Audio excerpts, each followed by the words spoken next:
मराठा सन्माननीय मनोज दादा यांचं बरेच दिवस झालं उपोषण चालू होतं।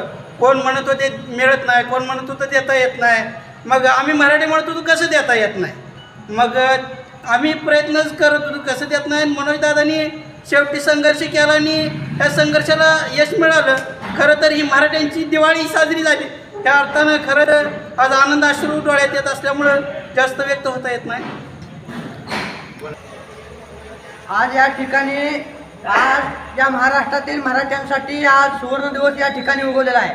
गेल्या 2 वर्षापासून संघर्ष योद्धा मनोजदादा जरांगे पाटील हे सातत्यानं मराठा आरक्षणासाठी झुंज देत होते।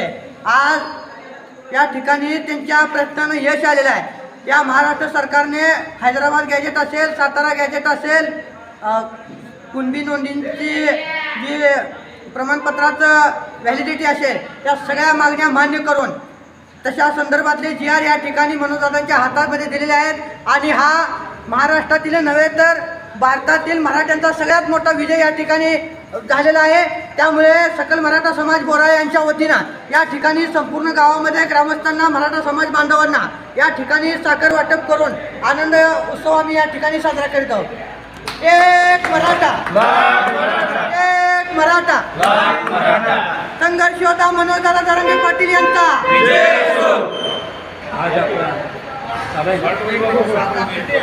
आज आपण या ठिकाणी मराठा आरक्षण मिळाल्याबद्दलचा विजय उत्सव साजरा करीत आहोत। वास्तविक पाहता मराठा आरक्षण मिळावं यासाठी 1990 साली सातारा येथे आपल्याकडे त्यावेळेला मराठवाड्यातील पुरुषोत्तम खेडेकर कैलासवासी आमदार हे यांचं अधिवेशन साताऱ्याला भरलं होतं।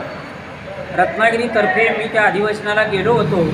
त्यावेळेला त्यांनी आम्हाला 1990 साली सूचित केलं होतं की मराठ्यांना OBC मधून आरक्षण घेतल्याशिवाय पर्याय नाही। तर त्यावेळेला लोकांना ही गोष्ट अशक्य वाटली, परंतु त्यांनी प्रयत्न चालूच ठेवले होते। मराठवाड्यातील लोकांनी याचं नेतृत्व कायमस्वरूपी जागृत ठेवलं होतं आणि त्याचंच फळ म्हणून आज माननीय जरांगे दादा यांनी ती धुरा स्वतःच्या अंगावर घेतली आणि मराठ्यांना आरक्षण मिळावं यासाठी विविध प्रकारचे प्रयत्न केले। त्या प्रयत्नाला आज आपणाला भरघोस असं यश मिळालेलं आहे। त्या यशाबद्दल बोराळे ग्रामस्थांच्या वतीने मी जरांगे दादा आणि त्यांची सर्व टीम यांचं खूप खूप आभार मानतो। आणि मराठा समाजासाठी हे जे टिकाऊ आरक्षण मिळालेलं आहे, हे आरक्षण मराठा युवकांसाठी उज्ज्वल भविष्यासाठी अत्यंत उपयुक्त आहे असं आज आपल्याला सिद्ध झालेलं आहे। एवढं बोलून मी माझं